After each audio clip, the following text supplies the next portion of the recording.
بسم اللہ الرحمن الرحیم۔ السلام علیکم دوستو، دنیا بھر کی خبروں میں آج آپ سنیں گے، لیکن اس سے پہلے اگر ہو سکے تو لائک اور سبسکرائب کا بٹن ضرور دبا لیں۔ شکریہ۔ نو منتخب امریکی صدر ٹرمپ کی عبوری ٹیم نے امریکی فوج کے افسران کو برطرف کرنے کے لیے لسٹیں بنانے کا آغاز کر دیا۔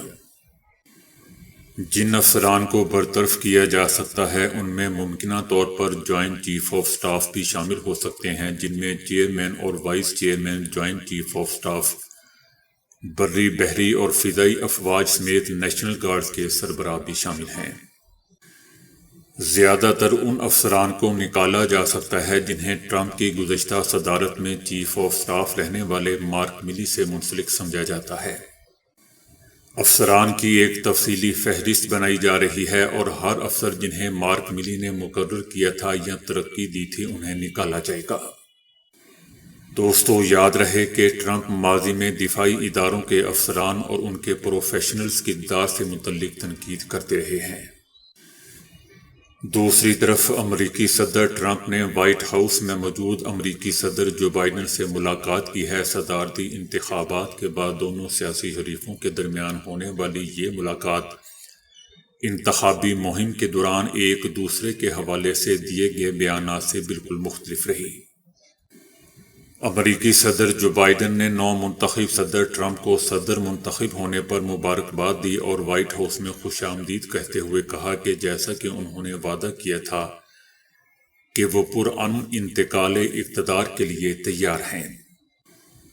جواب میں ٹرمپ نے بھی جو بائیڈن کا شکریہ ادا کرتے ہوئے کہا کہ سیاست ایک مشکل کام ہے، کئی حوالوں سے ہر روز یہ کوئی بہت اچھی دنیا نہیں ہوتی، لیکن آج کے دن یہ دنیا بہت اچھی ہے۔ ٹرمپ نے بھی کہا کہ وہ پرامن انتقال اقتدار کو سراہتے ہیں۔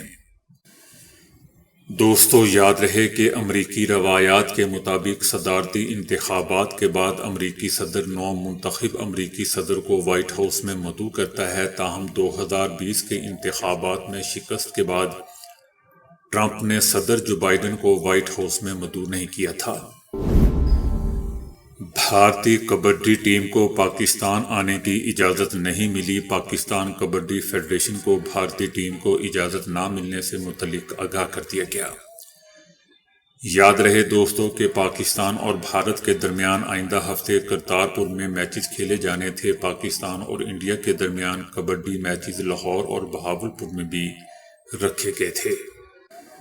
دوستو، میں آپ کو بتاتا چلوں کہ افغانستان میں جب گوریلا جنگ شروع ہوئی تو بڑی تعداد میں مہاجرین نے پاکستان کا رخ کیا، جس سے جہاں کلاشنکوف کلچر کو فروغ ملا وہیں معیشت پر اضافی بوجھ بھی پڑا۔ لیکن ان عظیم قربانیوں کو نظر انداز کرتے ہوئے بھارت اور دیگر ملک دشمن عناصر کو لاجسٹک سپورٹ فراہم کی گئی۔ فرنٹ لائن اتحادی کا کردار ادا کرنے کے باوجود پاکستان کو ہمیشہ شک کی نگاہ سے دیکھتے ہوئے اس کے گرد گھیرا تنگ کرنے کی کوشش کی گئی۔ حالانکہ گزشتہ 2 دہائیوں سے تخریب کاری کے خلاف نام نہاد جنگ میں جہاں سیکیورٹی افسران اور جوانوں سمیت 80,000 کے قریب شہریوں کی جانوں کا نذرانہ پیش کرنے کے علاوہ اربوں ڈالرز کا مالی نقصان برداشت کرنا پڑا، وہیں امریکی بلاک کے ساتھ نتھی ہونے سے سوویت یونین ہی نہیں بلکہ دیگر ممالک کے ساتھ تعلقات کو بھی بگاڑ پیدا ہوا۔ 9/11 کے بعد سابق صدر بش نے پاکستان کو پتھر کے زمانے کی جانب واپس لوٹانے کی دھمکی دے کر ڈو مور کے جو تقاضے کیے وہ آج بھی مسلسل دہرائے جا رہے ہیں۔ پاکستان ایک بار پھر بدترین تخریب کاری کی لپیٹ میں آ چکا ہے۔ عرض وطن کے دشمنوں اور بدخواہوں کی جانب سے پاکستان کی ترقی کا سفر روکنے کے لیے اسے دوبارہ انتہا پسندی کی بھین چڑھانا، یہ بھی قیاس آرائیاں ہو رہی ہیں۔ بلوچستان اور پشاور کے علاقے میں گزشتہ دنوں ہونے والی تخریب کاری کی وارداتوں میں بالخصوص پولیس اور معصوم بچوں کو جس طرح نشانہ بنایا گیا، اس نے سانحہ APS کی یاد تازہ کر دی۔ صفاقانہ تخریب کاری کے ذریعے خوف و ہراس اور عدم استحکام کی فضا ہموار کر کے پاکستان کو بیرونی سرمایہ کاروں، سفارتکاروں، بین الاقوامی کھلاڑیوں اور دیگر اہم غیر ملکی شخصیات کے لیے غیر محفوظ ہونے کا تاثر پھیلانے کی ایک بہت بڑی عالمی سازش ہے، جس میں بھارت بھی برابر کا شریک ہے۔ پاکستان میں حال ہی میں ہونے والی شنگھائی کانفرنس میں دنیا بھر کے مندوبین کی آمد سی پیک سمیت سینکڑوں ترقیاتی منصوبوں پر حوصلہ افزا پیش رفت، بنگلہ دیش کے بعد انگلینڈ کرکٹ سیریز کے کامیاب انعقاد کے بعد ملک دشمن عناصر بوکھلاہٹ کا شکار ہے۔ حکومت نے دنیا کے ساتھ تعلقات کے حوالے سے جو غیر جانبدارانہ پالیسی اختیار کی ہوئی ہے، اسے آج امریکہ بھی اپنی مخالفت سے تعبیر کرتے ہوئے خطے کے امن و استحکام کے لیے پاکستان کے فعال کردار کو ثبوتار کرنے کا کوئی موقع ہاتھ سے نہیں جانے دے رہا۔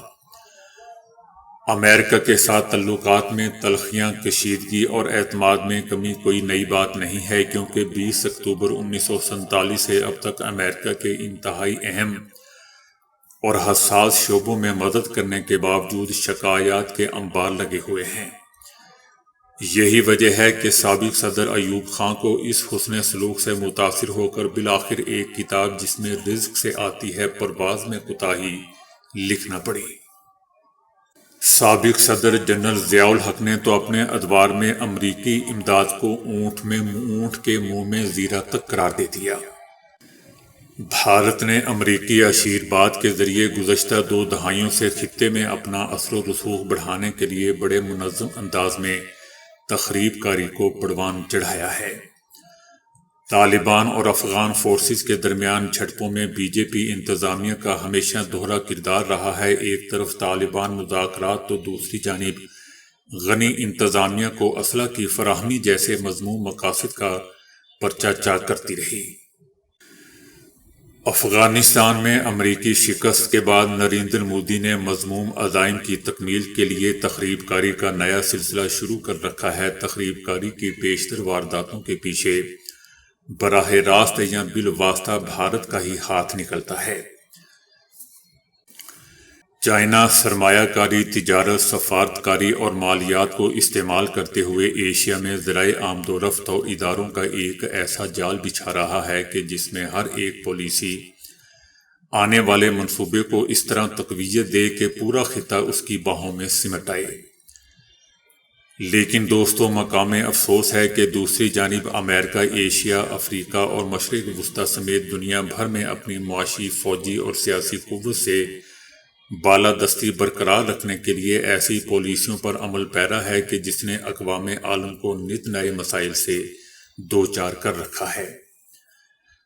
پاکستان سے چائنا کے ساتھ اربوں ڈالرز کے معاہدوں پر جہاں بعض حلقے اطمینان اور خوشی کا اظہار کر رہے ہیں، وہیں امریکہ، بھارت اور دیگر ممالک میں اقتصادی راہداری کی تعمیر اور گوادر بندرگاہ معاہدوں پر تشویش پائی جاتی ہے۔ سی پیک پر کام کرنے والے چینی انجینئرز اور شہریوں کی ٹارگٹ کلنگ اسی سلسلے کی ایک کڑی ہے تاکہ ون بیلٹ ون روڈ منصوبہ پایہ تکمیل کو نہ پہنچ سکے۔ افغانستان میں طالبان حکومت کی واپسی امریکہ اور اس کے اتحادیوں کی شکست عظیم تھی، جس میں اٹھائی جانے والی بے عزتی مٹانے کے لیے ایک مرتبہ پھر سے خطے میں سازشوں کا آغاز شروع ہو چکا ہے۔ امریکہ کی مذموم مقاصد اور مفادات کے حصول کے لیے توسیع پسندانہ اور جنگجوانہ پالیسیاں خطے میں قیام امن کے لیے دوستو زہر قاتل ثابت ہو رہی ہیں۔ امریکہ نے بھارت سمیت اپنے دیگر اتحادیوں کی مدد سے چائنا اور پاکستان کے خلاف گھیرا تنگ کرتے ہوئے اقتصادی راہداری ون بیلٹ ون روڈ منصوبے کو پایہ تکمیل تک پہنچنے سے روکنے کے لیے ہر ممکن کوشش کی۔ لیکن سرد جنگ کے خاتمے اور سوویت یونین کا شیرازہ بکھرنے کے بعد چائنا نے امریکہ کی آنکھ میں آنکھ ملا کر جس انداز سے بات کی، اس کا نقطہ نظر کئی ممالک کو آج حوصلہ اس قدر ملا ہے کہ یورپ کے چھوٹے مگر پرامن اور خوبصورت ممالک، جنہیں روس کے خوف سے یرغمال بنایا ہوا تھا، اب سامراج کے سحر سے نکل رہے ہیں۔ تخریب کارانہ سرگرمیوں سے خائف ہو کر سرمایہ کاروں کی ایک بڑی تعداد دوستو اب بیرون ممالک کا رخ کر چکی ہے۔ اگر یہ سلسلہ یوں ہی برقرار رہا تو باقی ماندہ کو بھی اپنے کاروبار دیگر ممالک میں منتقل کرنے میں دیر نہیں لگے گی۔ وزیر دفاع خواجہ آصف نے کہا ہے کہ لندن میں دھمکی دینے والے واقعے کو رپورٹ کرانے کا پروسیس چل رہا ہے۔ خواجہ آصف کا کہنا تھا کہ وہاں کیمرے بھی لگے ہوئے تھے۔ میں دھمکی دینے والے کو نہیں پہچانتا۔ آج چند روز قبل کی ایک ویڈیو منظر عام پر آئی تھی جس میں لندن میں دوستوں خواجہ آصف کو گالیاں اور دھمکیاں دی گئیں۔ لندن میں ایک نامعلوم شخص نے وزیر دفاع کا تعاقب کیا اور انہیں چاقو سے حملے کی دھمکی بھی دی۔ خواجہ آصف کے قریبی ذرائع کا کہنا ہے کہ لندن میں پیش آنے والے واقعے کی تصدیق کی اور ویڈیو کو حقیقی قرار دیا گیا ہے۔ اس کے بعد حکومت پاکستان نے وزیر دفاع کے ساتھ لندن میں پیش آئے واقعے کا نوٹس لیا ہے اور پاکستانی ہائی کمیشن کو ہدایت کی ہے کہ وہ واقعے پر برٹش ٹرانسپورٹ پولیس سے رابطہ کر کے تحقیقات کروائے۔ اس معاملے میں نواز شریف نے بھی رد عمل دیا ہے اور کہا ہے کہ میں خواجہ آصف کو کالج کے زمانے سے جانتا ہوں، یہ مرد مجاہد ہے، جہاں کھڑے ہو جاتے ہیں پھر بیٹھتے نہیں ہیں۔ انہوں کا کہنا تھا کہ جن لوگوں نے خواجہ صاحب کے ساتھ یہ حرکت کی ان کے نصیب میں یہی ہے، لوگوں کے پیچھے بھاگنا، یہی ان کی ٹریننگ اور گرومنگ کی گئی ہے۔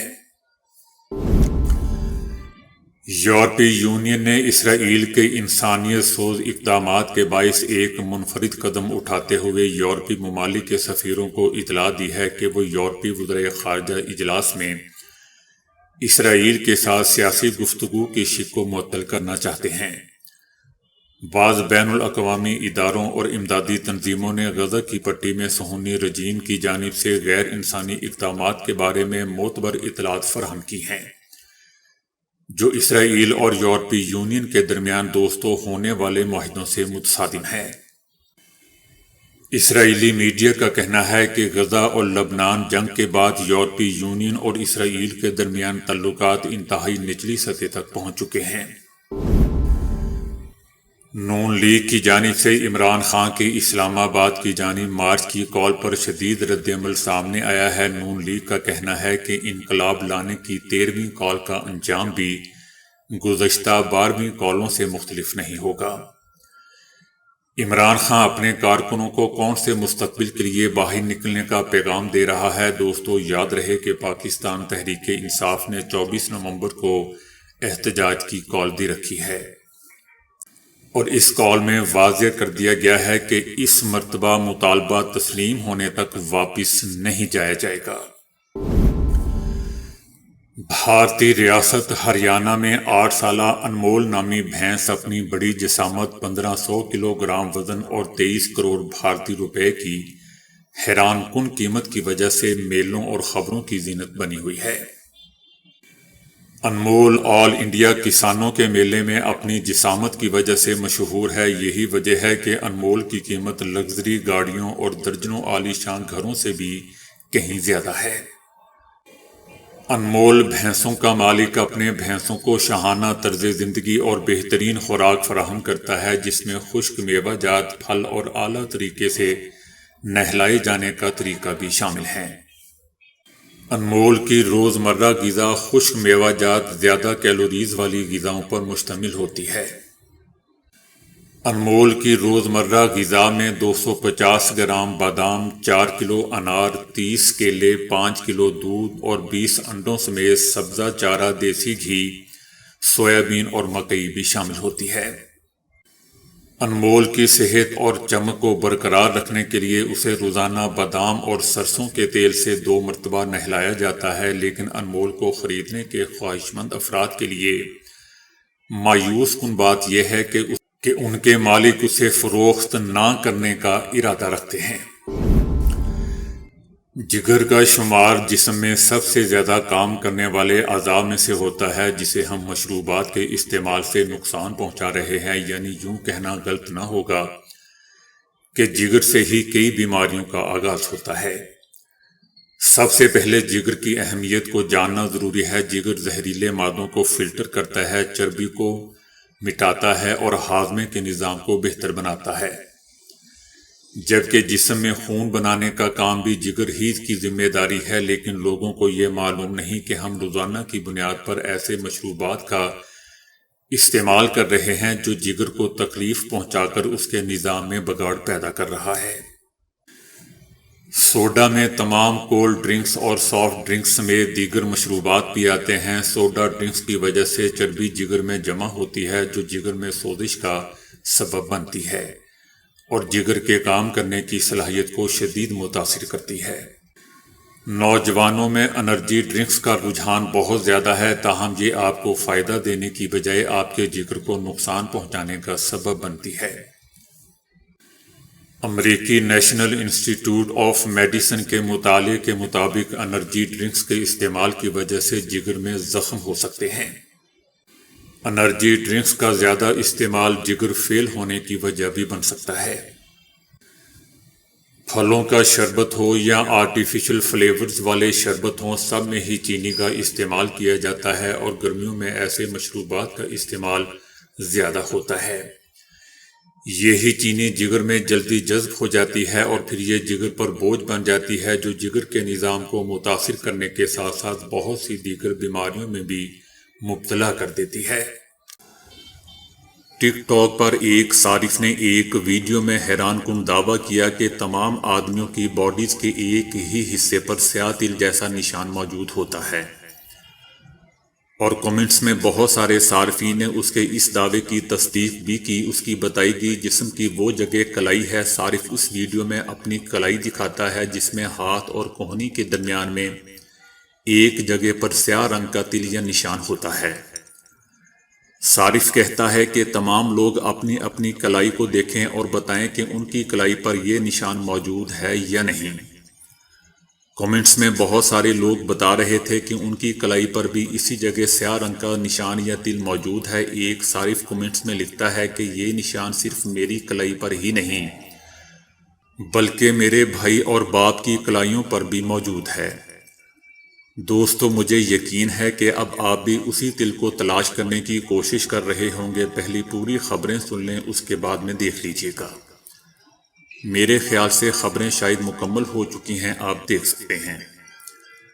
ویسے دوستو، میں ایمانداری سے بتاؤں تو میرے دونوں ہاتھوں میں موجود ہے، اور جس کے دونوں ہاتھوں پہ ہو، سنا ہے کہ اس کی اردو بڑی شاندار اور کلاسیکل ہوتی ہے۔ دوستو، اردو کے الفاظ جو آپ لوگوں نے میرے درست کروائے ہیں اتنے زیادہ ڈائری میں ایڈ ہو چکے ہیں کہ اتنی خبریں نہیں ہوتی جتنے وہ الفاظ جمع ہو چکے ہیں۔ ان الفاظوں کو دیکھ کر میں کبھی کبھی سوچتا ہوں کہ میں تو بہت ہی نالائق ہوں اور تھا۔ اب کچھ عبد الرحمن صاحب اور ریاض احمد صاحب جیسے بڑے بھائی کہیں گے کہ یہ کوئی بتانے والی بات ہے، وہ تو تم ہو۔ دوستو، کھجور ایک ایسی نعمت ہے جس کے فوائد بیش بہا ہیں، لیکن پکی ہوئی کھجور کی نسبت کچی کھجور زیادہ فوائد اور زیادہ ذائقہ رکھتی ہے۔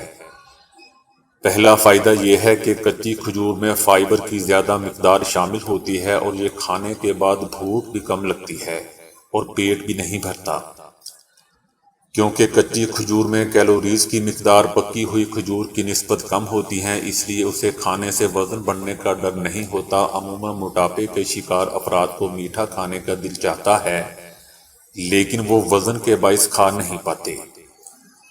پکی کھجور زیادہ کھانے سے ڈرتے ہیں کہ کہیں وزن اور نہ بڑھ جائے، لیکن اب اگر میٹھا کھانے کو دل چاہے تو ڈائٹ کے دوران بھی کچی کھجور کھانے سے یہ شکایت ختم ہو جائے گی۔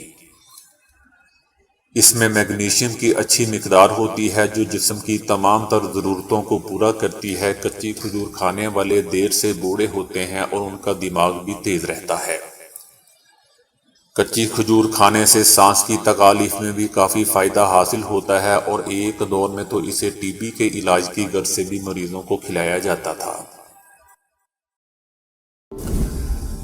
صدیوں سے ستو کو گرمیوں میں دوا کے طور پر استعمال کیا جاتا تھا۔ یہ باقاعدہ ایک علاج تصور کیا جاتا تھا، اور آج لوگ اسے صرف گرمیوں کا تحفہ ایک مشروب کے طور پر ہی سمجھتے ہیں۔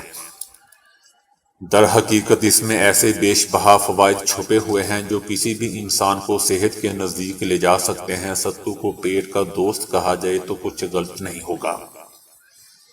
یہ ایک ایسی ٹھنڈک ہے جو پیٹ کی ساری تیزابیت کو منٹوں میں بھگا دیتی ہے اور سینے کا بھاری پن جلن بھی دور کر دیتی ہے۔ ستو میں آئرن فائبر شامل ہوتا ہے جو پیٹ کے سارے مسائل کو سمیٹ کر حشاش بشاش کر دیتا ہے۔ یہ جسم کے سارے فاسد مادوں کو دور کر کے جسم کو ہلکا پھلکا کرتی ہے اور جسم میں کسی بھی قسم کی بیماری کو بڑھنے سے روکتا ہے۔ شدید گرمی اور لو میں اگر ایک گلاس ستو کا شربت پی لیا جائے تو اندر ٹھنڈک محسوس ہوتی ہے، جو در حقیقت آپ کے جسم کے درجہ حرارت کو کنٹرول کرتی ہے۔ یہ خیال بھی غلط ہے کہ اگر کسی کو شوگر ہے تو وہ اسے نہ پئیں، یہ تو بنا ہی ان کی مدد کے لیے ہے۔ اس کی غذائیت شوگر کے مریضوں کے لیے بہترین سپورٹ ہے۔ اگر آپ اپنا وزن کم کرنا چاہتے ہیں تو صبح نہار میں ایک گلاس ستو پینا شروع کر دیں اور پھر چند ہی دنوں میں اس کے نتائج پر غور کریں۔ یہ ایک ایسا علاج ہے جو وزن کو کم کر کے جسم میں طاقت کو بھی برقرار رکھتا ہے۔ تو دوستو، ابھی کے لیے اتنا ہی۔ ویڈیو کو لائک اور شیئر کرنے کا بہت بہت شکریہ۔